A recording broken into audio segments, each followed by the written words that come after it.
Hello, Thornton Darts here. Today I'm going to be talking about my development tour experience. This is going to be a bit more of a summary and overview about how I found it personally and give you guys a little bit of advice if you're looking to do it. But if you want to see more of a detailed overview of what happened during a typical development tour day, check out my day one video. I'll put a link in the description, or if I work out how to do it, I'll put it like here so you can just click on the box. Yeah, let's get cracking with the video. Okay, so let's start off with the performance. We'll talk about my performance, the performance of the tour, what the standards like. So let's start off with me. I played a bit rubbish, let's say. It's not all about averages, but my average in most games was below 50.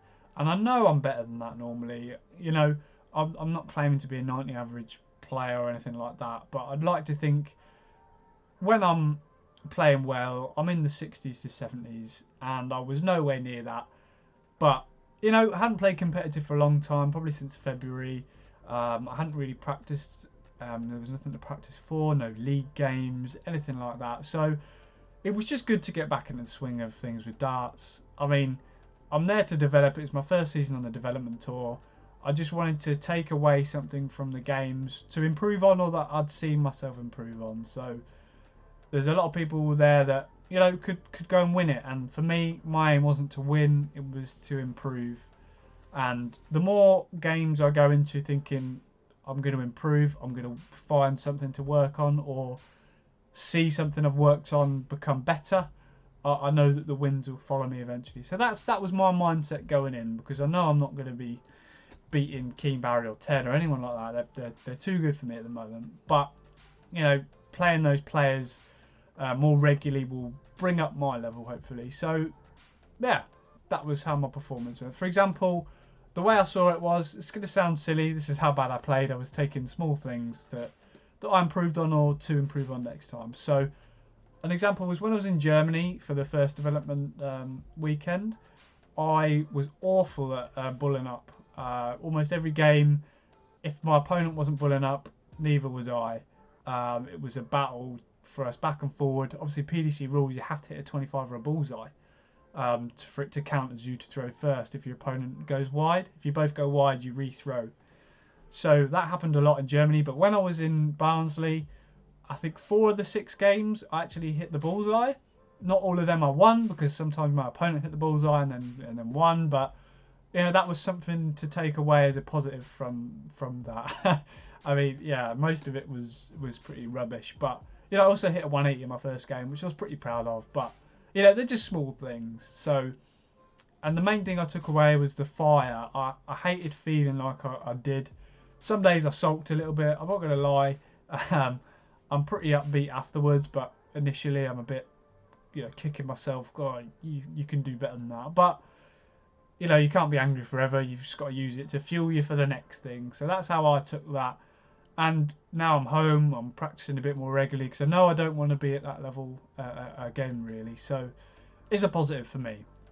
So let me break down the standard of the tour. So for me, while I was there, I noticed a few different layers to the development tour, a few different levels. And I'll tell you where I think I was and where other players sit, and just to break it down for you to understand a little bit better. So for me, there was sort of 3 to 4 levels of the development tour, and we'll start at the bottom, which I'm going to put myself in. The developing players, maybe the people that are wanting to give it a go, see what it's like. The players that maybe it's their first tour, they just turn 18 potentially, or just trying to get better, and this is something for them to do. So that was me. I wasn't playing great. It's not all about averages, but I'm going to use averages as an example. Your 50s to sort of 60, 65 averages, which is fairly steady player, but considering the levels of some of the people on the tour, that would be around the bottom level. So for me, for example, the development tour can be quite expensive, so make sure you've got the money there to invest in yourself, because the investment you'll get in return will be the experience. Hopefully you'll then have things to take forward to be better. But the likelihood of you picking up too much ranking money will be fairly low, in all honesty. But you've got to go with the right mindset, in my opinion. Realistically, I wasn't going to win the tour, but I knew I would gain something out of it. So yeah, that for me is the bottom level of the tour, but it's not a bad thing. If you're in that level, go along, enjoy it, pick up something, and then when the next tour comes around, you'll be more prepared, and you'll progress up to the next level, which I would call the challenger level. So the players that are winning games, picking up a little rank money here and then, with the right draw, the right draw and results, you could go fairly deep into the tournament. So I say they're 65 to 75 players. You know, picking up round 1, round 2 wins, possibly going into the last 64, picking up the odd 50 to 100 pounds. And again, like I say, it's quite draw dependent. You could draw Bradley Brooks in the first round, or you could draw me. So, you know, it just shows the depth of field there. So, yeah, that was the middle level for me. And then you've got what I would call the top/elite players. So the people that are consistently averaging around the 80s, 90s, and then your people that are doing 90s to 100s, not all the time, but they're finding it and being really impressive. So there'll be your people like Ted Evans, Damian Mole, Neil Zonneveld, Berry Vampire, Martin Schindler, Keane Barry, Ryan Meikle, the people that you can see winning the tours, the people that are going to pick up the event wins, and you know, you would be names you consider in the tour card race for the development tour. And you know, they're the guys that you want to play more regularly to get better. You want to be used to that pressure, and hopefully they'll drag you along with them. You have to adapt, otherwise you lose. The more you play those players, the better you become. So yeah, for me that was the standard of the development tour. Not everyone's picking in 100 averages. If you look at the averages across the whole events, they're sort of average out around the mid 70s. I'll go back and show you guys. So yeah, look, so 74, 75. So like I said, the mid level to be relatively competitive is around the 70s odd averages. And you know, again, someone like Keelan Kay, for example, great player, very consistent. He was regularly sort of putting in 75s, the odd 80, 90 here and there, and he made it to a final. I wouldn't say he's elite level yet, but this experience will bring him up to that level. So, you know, don't be afraid to come along and give it a go. It's a great experience no matter what level you're at. So, yeah, let's go on to the next section. Okay, so the next thing I want to talk about is sort of the tour life as such. I say that I only went to 2 events because of COVID, well, 2 weekends, but I can give you a bit of an insight if you're wondering about what it's like to travel, the food, the hotels. So in terms of traveling, when I went to Germany, I took the plane. Well, I didn't drive it. I got on a plane, and it got cancelled last minute. It's quite stressful. Obviously, that's probably more of a concern with the Pro Tour when it goes a bit more around the world, but yeah, in the German events, if you're looking to go abroad, it can be quite stressy. But then when I went to Barnsley, it was a fairly simple drive. I think for me it was about 2.5 hours. Got to the hotel, checked in for the weekend.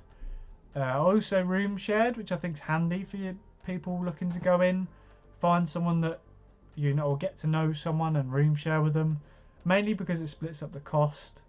But it's also nice to have a bit of company if you've got a practice board, things like that. I actually roomed with a guy called Curtis, who I knew from when I used to play uni darts. And what I will say is room with someone similar to you. So I will say some people on the tour may not take it as seriously as others. Some people will be there for a bit of a jolly. And I'd say there's not necessarily anything wrong with that. But I know some people like to prepare differently. So room with someone that likes to prepare similar to you. Some people don't mind loosening up, getting drunk the night before, turn up a bit hangover, can still do bits on the tour. But for me, I like to get to bed relatively early, have a bit of a practice before bed, play on my PlayStation, have a bit of a quiet night. And if you're sharing with someone that's the opposite, it can be quite difficult for you the next day. If you're going to bed at, say, 11 o'clock at night to be ready for the next day, and someone rocks in drunk at 2 in the morning, let's say, it's probably not going to be too great. You're not going to enjoy that experience the next day. So, you know, just make sure you know who you're rooming with and be prepared if you don't know that maybe it'll be a little different to what you expected. So that would be my advice there. Food, I filled, well, not in Germany, you weren't really allowed to take food, but I took a couple of snacks. Take some nibbles for the hotel, take some, crisps, sandwiches, just bits to keep you going while you're not playing. Or, if you can afford it, go out, eat a meal out with some of the other people there, make some friends, get to know people on the tour.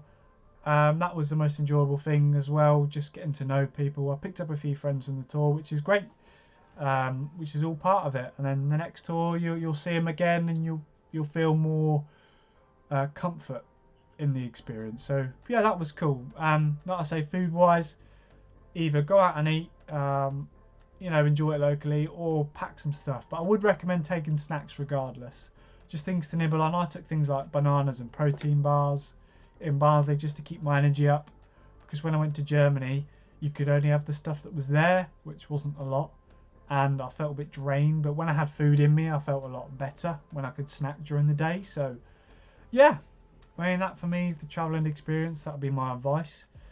And yeah, on to the next section. So just to finish it off, I just want to go across some things that I worried about before that were sort of debunked, like a demyth sort of thing. So something that comes up a lot is, I'm a fairly new player. I obviously want to give the tour a go, but I'm rubbish at marking. I can't really add up. I know what I've scored, but I'm useless at everything else. So a lot of people there are in that position. I mean, most people have a good understanding of what they're scoring and stuff. And with Darts Connect now, it's all very, very simple. There's even buttons for ease of access. If someone scores a ton, there's a button for ton. 85, 45, 180, 140 ton. There's buttons for those specific scores. So it's very easy, and it takes a score off for you. It's very simple to use. So I just recommend getting used to a system like that before you go. Make sure you have a little bit of prep. And even if you do make mistakes, most people are pretty calm. They'll just, say, "Oh, sorry, mate. It was 85, not 83." Or, most people are pretty sound of it. So you sound about it.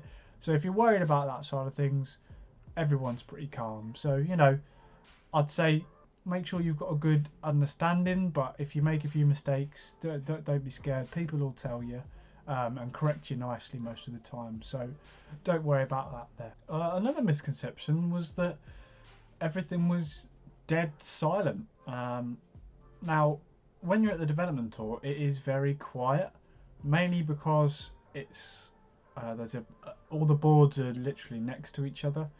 So, you're not allowed to shout and cheer. It's quite respectful in that sort of sense. So, but when you're obviously, every board has a rail behind it, so you can watch other games, which is quite cool. So even if you're out first round, there's some absolutely great games to watch, and you can, if you're at home and you're on Darts Connect, you'd be following. But when you're there, you could just go over to a board and watch it. It's great as a spectator as well. But yeah, you can talk between yourselves, but overall I'd say you do have to be respectful, but it doesn't have to be silent. So that's what I'd say. You can sort of talk to each other quietly while the games are going on and discuss it, but obviously it's all respectful. Funny story, when we were there, I think it was Moreno Blanc. Oh, I might have said your name wrong, apologies. But he hit a 9-darter while I was chalking on the board, and he went, "Come on!" And everyone sort of looked like, "What's going on?" He obviously hit the 9-darter, so no one was too bothered about that really. It'd be different if he just won a leg, but he hit a 9-darter, which is such a good achievement on the tour. So everyone let him off with that one. But yeah, it's not completely silent, but just respectful. Yeah, so I think that's almost it from me, guys. I think I've covered a good amount of stuff. As always, if there's any burning questions or things you think I missed, just pop stuff below in the comments, or message me on my Instagram, Facebook, or Twitter. They're all Thornton Darts, so feel free to message me on any of those platforms, and I can give you some advice or any insights that I may not have covered. But yeah, overall, I'd say if you're looking to do the tour, give it a crack. Not only is it good for you practice-wise, but also everyone on the tour is great. I met so many new people that I wouldn't have known before, and I met loads of people that I talk to on Twitter quite regularly that I'd not met before. So it's good to put faces to names. So if I met you while you was there, thank you. You're all awesome. And also as a designer, I've designed for a few players at the tour. So that was a first-hand experience for me to see some of the things I designed being used live and be able to talk to the players after the game. So how are you getting on? Any improvements? You know, it was great to have live feedback. So yeah, really enjoyed it, guys. So I hope you enjoyed the video. I hope I didn't bore you too much. I just tried to get a good amount of information in. If you want me to do more things like this, I may have to go and try and do Q School to try and get into the challenge tour. So that'll be another experience. Maybe I could document. I really want to be able to get access to the PDC tours. I'm probably not going to win a tour card, but I do want to give a challenge tour a go at some point. So yeah, as always, thanks for watching, guys, and I will speak to you soon. Ciao.